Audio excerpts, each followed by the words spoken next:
नमस्कार प्यारे बच्चों। पर्यावरण है हम सबकी जान, इसलिए करो इसका सम्मान।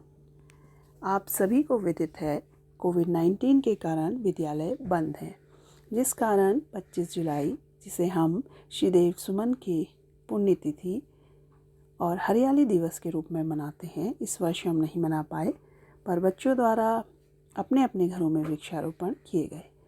मैं आज आपको श्रीदेव सुमन की जीवनी से परिचय कराऊंगी। श्रीदेव सुमन का जन्म उत्तराखंड राज्य के टिहरी गढ़वाल के जौल गांव में 25 मई 1916 को हुआ। पिता का नाम पहरी राम बडोनी और माता का नाम तारा देवी था। पिता वैद्य का कार्य करते थे। जब सुमन 3 वर्ष के थे तब उनके पिता का देहांत हो गया। पिता के इस आकस्मिक देहावसान से परिवार का सारा भार माता तारा देवी पर आ गया। श्रीदेव सुमन ने अपनी प्रारंभिक शिक्षा गांव के स्कूल में हासिल की और सन 1929 ईस्वी में टिहरी मिडिल स्कूल से हिंदी की माध्यमिक शिक्षा हासिल की। उच्च माध्यमिक शिक्षा के लिए वह देहरादून चले गए। वहां उन्होंने लगभग 1.5 वर्ष तक सनातन धर्म स्कूल में अध्ययन किया। 1930 में सत्याग्रह आंदोलन में कूद पड़े और उन्हें 14 दिन जेल में रखा गया। उन्होंने पंजाब विश्वविद्यालय की रत्न भूषण और प्रभाकर तथा हिंदी साहित्य सम्मेलन की विशारद और साहित्य रत्न परीक्षाएं पास की। तत्पश्चात दिल्ली में जाकर अध्ययन व अध्यापन कार्य के साथ साथ सुमन साहित्य में भी व्यस्त रहते थे। सुमन ने 17 जून 1937 को सुमन सौरभ नामक 32 पेज का यह संग्रह प्रकाशित किया। वे हिंदी साहित्य सम्मेलन के सक्रिय कार्यकर्ता थे। 1938 में विनय लक्ष्मी से विवाह के कुछ समय बाद ही श्रीनगर गढ़वाल में आयोजित एक सम्मेलन में नेहरू जी की उपस्थिति में उन्होंने अपना प्रभावी भाषण दिया। 1939 में सामंती अत्याचारों के विरुद्ध टिहरी राज्य प्रजामंडल की स्थापना हुई और सुमन जी को उसका अध्यक्ष बनाया। कुछ पंक्तियां उनके लिए। श्रीदेव सुमन तुम देव धरा के करता जन जन तुम्हें नमन है। तुमसे ही हर घर महका है, महका आंगन और चमन है।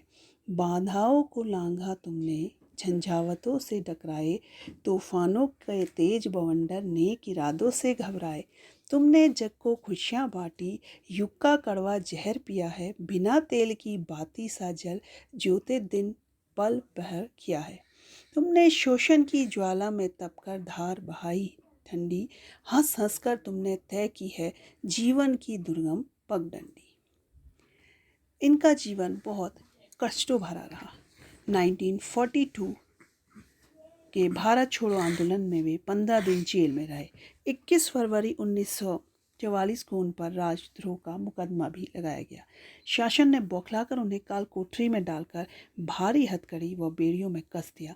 अमानवीय अत्याचार किए गए, यातनाएं दी गई। बार बार कहने पर भी कोई सुनवाई न होती देख 3 मई 1944 से उन्होंने आमरण अनशन प्रारंभ कर लिया। 84 दिन बाद 25 जुलाई 1944 को जेल में ही उन्होंने प्राण त्याग दिए। जेल कर्मियों ने रात में ही उनका शव एक कंबल में लपेटकर भागीरथी और भिलंगना नदी के संगम स्थल पर फेंक दिया। सुमन जी का बलिदान पाकर टिहरी राज्य में आंदोलन और तेज हो गया। 1 अगस्त 1949 को टिहरी राज्य का भारतीय गणराज्य में विलय हुआ। तब से प्रतिवर्ष 25 जुलाई जो सुमन जी की स्मृति में सुमन दिवस मनाया जाता है। श्री सुमन की पुण्यतिथि को शिक्षण संस्थानों में हरियाली दिवस के रूप में मनाया जाता है।